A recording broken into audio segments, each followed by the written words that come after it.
عبادت کا مفہوم۔ عبادت کے معنی دراصل بندگی کے ہیں۔ تم عبد یعنی بندہ ہو، اللہ تمہارا معبود ہے۔ عبد اپنے معبود کی اطاعت میں جو کچھ کرے عبادت ہے۔ مثلا تم لوگوں سے باتیں کرتے ہو، ان باتوں کے دوران میں اگر تم نے جھوٹ سے، غیبت سے، فحش گوئی سے اس لیے پرہیز کیا کہ خدا نے ان چیزوں سے منع کیا ہے، اور ہمیشہ سچائی، انصاف، نیکی اور پاکیزگی کی باتیں کی، اس لیے تو تمہاری یہ سب باتیں عبادت ہوں گی، خواہ وہ سب دنیا کے معاملات ہی میں کیوں نہ ہوں۔ تم لوگوں سے لین دین کرتے ہو، بازار میں خرید و فروخت کرتے ہو، اپنے گھر میں ماں باپ اور بہن بھائیوں کے ساتھ رہتے سہتے اور اپنے دوستوں اور عزیزوں سے ملتے جلتے ہو۔ اگر اپنی زندگی کے ان سارے معاملات میں آپ نے خدا کے احکام کو اور اس کے قوانین کو ملحوظ رکھا، ہر ایک کے حقوق ادا کیے، یہ سمجھ کر کہ خدا نے اس سے روکا ہے، تو گویا تمہاری یہ ساری زندگی خدا کی عبادت ہی میں گزری۔ تم نے کسی غریب کی مدد کی، کسی بھوکے کو کھانا کھلایا، کسی بیمار کی خدمت کی، اور ان سب کاموں میں اپنے کسی ذاتی فائدے یا عزت یا ناموری کو نہیں بلکہ خدا کی خوشنودی کو پیش نظر رکھا، تو یہ سب کچھ عبادت میں شمار ہوگا۔ تم نے تجارت یا صنعت یا مزدوری کی اور اس میں خدا کا خوف کر کے پوری دیانت اور ایمانداری سے کام لیا، حلال کی روٹی کمائی اور حرام سے بچے، تو یہ روٹی کمانا بھی خدا کی عبادت میں لکھا جائے گا، حالانکہ تم نے اپنی روزی کمانے کے لیے کام کیے تھے۔ غرض یہ ہے کہ دنیا کی زندگی میں ہر وقت ہر معاملے میں خدا سے خوف کرنا، اس کی خوشنودی کو پیش نظر رکھنا، اس کے قانون کی پیروی کرنا، ہر ایسے فائدے کو ٹھکرا دینا جو اس کی نافرمانی سے حاصل ہو، اور ہر ایسے نقصان کو گوارا کر لینا جو اس کی فرمانبرداری میں پہنچے یا پہنچنے کا خوف ہو، یہ خدا کی عبادت ہے۔ اس طریقے کی زندگی سراسر عبادت ہی عبادت ہے، حتیٰ کہ ایسی زندگی میں کھانا پینا، چلنا پھرنا، سونا جاگنا، بات چیت کرنا، سب کچھ داخل عبادت ہے۔ یہ عبادت کا اصلی مفہوم ہے، اور اسلام کا اصل مقصد مسلمان کو ایسا ہی عبادت گزار بندہ بنانا ہے۔ اس غرض کے لیے اسلام میں چند ایسی عبادتیں فرض کی گئی ہیں جو انسان کو اس بڑی عبادت کے لیے تیار کرتی ہیں۔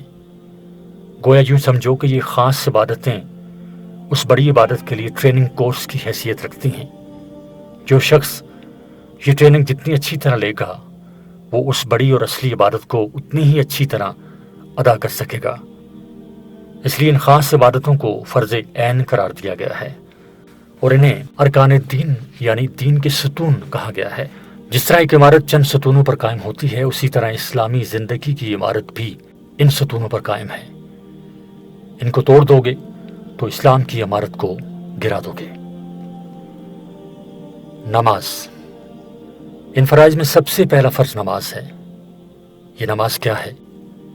دن میں 5 وقت زبان اور عمل سے انہی چیزوں کا اعادہ جن پر تم ایمان لائے ہو۔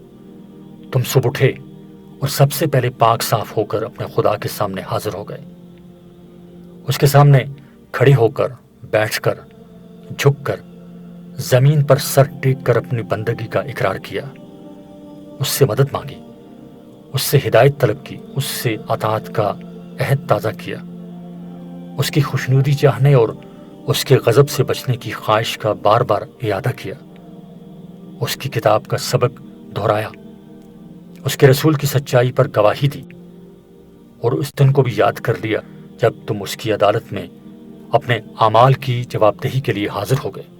اس طرح تمہارا دن شروع ہوا۔ چند گھنٹے تم اپنے کاموں میں لگے رہے، پھر ظہر کے وقت مؤذن نے تم کو یاد دلایا کہ آؤ اور چند منٹ کے لیے اس سبق کو پھر دہرا لو، کہیں ایسا نہ ہو کہ اس کو بھول کر تم خدا سے غافل ہو جاؤ۔ تم اٹھے اور ایمان تازہ کر کے پھر دنیا اور اس کے کاموں کی طرف پلٹ آئے۔ چند گھنٹوں کے بعد پھر عصر کے وقت تمہاری طلبی ہوئی اور تم نے پھر ایمان تازہ کر لیا، جس کے بعد مغرب ہوئی اور رات شروع ہو گئی۔ صبح کو تم نے دن کا آغاز جس عبادت کے ساتھ کیا تھا، رات کا آغاز بھی اسی سے کیا، تاکہ رات کو بھی تم اس سبق کو نہ بھولنے پاؤ اور اسے بھول کر بھٹک نہ جاؤ۔ چند گھنٹوں کے بعد عشاء ہوئی اور سونے کا وقت آ گیا۔ اب آخری بار تم کو ایمان کی ساری تعلیم یاد دلائی گئی، کیونکہ یہ سکون کا وقت ہے۔ دن کے ہنگامے میں اگر تم کو پوری توجہ کا موقع نہ ملا ہو تو اس وقت اطمینان کے ساتھ توجہ کر سکتے ہو۔ دیکھو، یہ وہ چیز ہے جو ہر روز دن میں 5 وقت تمہارے اسلام کی بنیاد کو مضبوط کرتی رہتی ہے۔ یہ بار بار تم کو اس بڑی عبادت کے لیے تیار کرتی ہے جس کا مفہوم ہم نے ابھی چند سطور پہلے تم کو سمجھا دیا ہے۔ یہ ان تمام عقیدوں کو تازہ کرتی رہتی ہے جن پر تمہارے نفس کی پاکیزگی، روح کی ترقی، اخلاق کی درستی اور عمل کی اصلاح موقوف ہے۔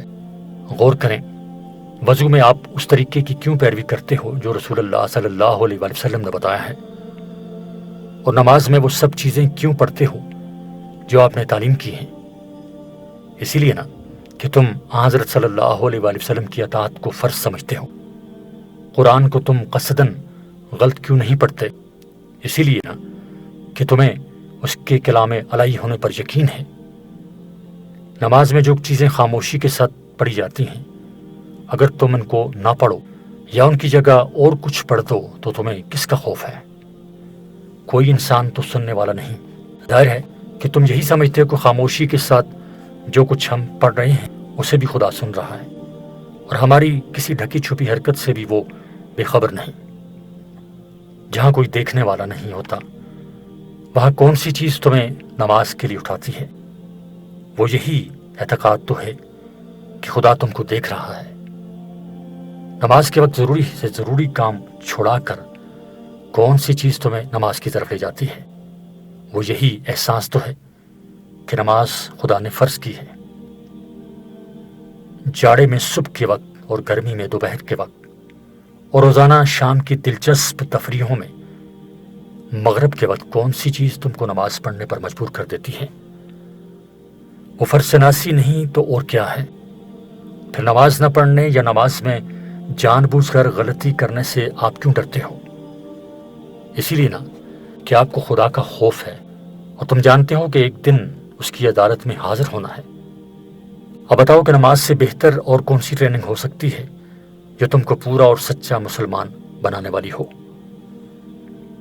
مسلمان کے لیے اس سے اچھی تربیت کیا ہو سکتی ہے کہ وہ ہر روز کئی مرتبہ خدا کی یاد اور اس کے خوف اور اس کے حاضر و ناظر ہونے کے یقین اور عدالت الہی میں پیش ہونے کے اعتقاد کو تازہ کرتا رہے، اور روزانہ کئی بار لازمی طور پر رسول اللہ صلی اللہ علیہ وسلم کی پیروی کرے، اور صبح سے لے کر رات تک ہر چند گھنٹوں کے بعد اس کو فرض بجا لانے کی مشق کرائی جاتی رہے۔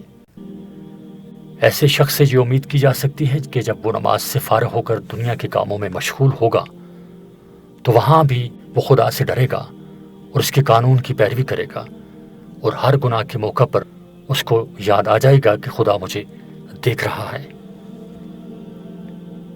اگر کوئی اتنی اعلیٰ درجے کی ٹریننگ کے بعد بھی خدا سے بے خوف ہو اور اس کے احکام کی خلاف ورزی نہ چھوڑے تو یہ نماز کا قصور نہیں بلکہ خود اس شخص کے نفس کی خرابی ہے۔ پھر دیکھو، اللہ تعالیٰ نے نماز کو باجماعت پڑھنے کی تاکید فرمائی ہے، اور خاص طور پر ہفتے میں ایک مرتبہ جمعے کی نماز جماعت کے ساتھ پڑھنا فرض کر دیا ہے۔ یہ مسلمانوں میں اتحاد اور برادری پیدا کرنے والی چیز ہے۔ ان کو ملا کر ایک مضبوط جتھا بناتی ہے۔ جب وہ سب مل کر ایک ہی خدا کی عبادت کرتے ہیں، ایک ساتھ اٹھتے اور بیٹھتے ہیں، تو آپ ان کے دل ایک دوسرے سے جڑ جاتے ہیں، اور ان میں یہ احساس پیدا ہو جاتا ہے کہ ہم سب بھائی بھائی ہیں۔ پھر یہی چیز ان میں ایک سردار کی اطاعت کا مادہ پیدا کرتی ہے اور ان کو باضابطگی کا سبق سکھاتی ہے۔ اسی سے ان میں آپس کی ہمدردی پیدا ہو جاتی ہے، مساوات اور یگانگت پیدا ہوتی ہے۔ امیر اور غریب، بڑے اور چھوٹے، اعلیٰ عہدیدار اور ادنیٰ چپراسی سب ایک ساتھ کھڑے ہوتے ہیں۔ کوئی نہ اونچ ذات ہوتا ہے نہ نیچ ذات۔ یہ ان بے شمار فائدوں میں سے چند فائدے ہیں جو تمہاری نماز سے خدا کو نہیں بلکہ خود تم کو حاصل ہوتے ہیں۔ خدا نے تمہارے فائدے کے لیے اس چیز کو فرض کیا ہے، اور نہ پڑھنے پر اس کی ناراضی اس لیے نہیں ہے کہ تم نے اس کا کوئی نقصان کیا، بلکہ اس لیے ہے کہ آپ نے خود اپنے آپ کو نقصان پہنچایا۔ کیسی زبردست طاقت نماز کے ذریعے سے خدا تم کو دے رہا ہے اور تم اس کو لینے سے جی چراتے ہو۔ کس قدر شرم کا مقام ہے کہ آپ زبان سے تو خدا کی خدائی اور رسول کی اطاعت اور آخرت کی باز پرس کا اقرار کریں، اور آپ کا عمل یہ ہو کہ خدا اور رسول نے سب سے بڑا فرض جو آپ پر عائد کیا ہے اس کو ادا نہ کریں۔ آپ کا یہ عمل دو حال سے خالی نہیں ہو سکتا، یا تو آپ کو نماز کے فرض ہونے سے انکار ہے، یا آپ اسے فرض مانتے ہو اور پھر ادا کرنے سے بچتے ہو۔ اگر فرضیت سے انکار ہے تو تم قرآن اور رسول اللہ صلی اللہ علیہ وسلم دونوں کو جھٹلاتے ہو اور پھر ان دونوں پر ایمان لانے کا جھوٹا دعویٰ کرتے ہو۔ اور اگر تم اسے فرض مان کر پھر ادا نہیں کرتے تو تم سخت ناقابل اعتبار آدمی ہو۔ تم پر دنیا کے کسی معاملے میں بھی بھروسہ نہیں کیا جا سکتا۔ جب تم خدا کی ڈیوٹی میں چوری کر سکتے ہو تو کوئی کیا امید کر سکتا ہے کہ انسانوں کی ڈیوٹی میں چوری نہ کرو گے۔ روزہ، دوسرا فرض روزہ ہے۔ یہ روزہ کیا ہے؟ جس سبق کو نماز روزانہ 5 وقت یاد دلاتی ہے، اسے روزہ سال میں 1 مرتبہ پورے 1 مہینے تک ہر وقت یاد دلاتا رہتا ہے۔ رمضان آیا اور صبح سے لے کر شام تک تمہارا کھانا پینا بند ہوا۔ سحری کے وقت تم کھا پی رہی تھی، یک اذان ہوئی اور تم نے فوراً ہاتھ روک لیا۔ اب کیسی ہی مرغوب غذا سامنے آئے، کیسی ہی بھوک پیاس ہو، کتنا ہی دل چاہے، تم شام کو کچھ نہیں کھاتے۔ یہی نہیں کہ لوگوں کے سامنے نہیں کھاتے، تنہائی میں بھی جہاں کوئی دیکھنے والا نہیں ہوتا، ایک قطرہ پانی پینا یا ایک دانہ نکل جانا بھی تمہارے لیے ناممکن ہوتا ہے۔ پھر یہ ساری رکاوٹ ایک خاص وقت تک رہتی ہے۔ ادھر مغرب کی اذان ہوئی اور تم افطار کے لیے لپکے۔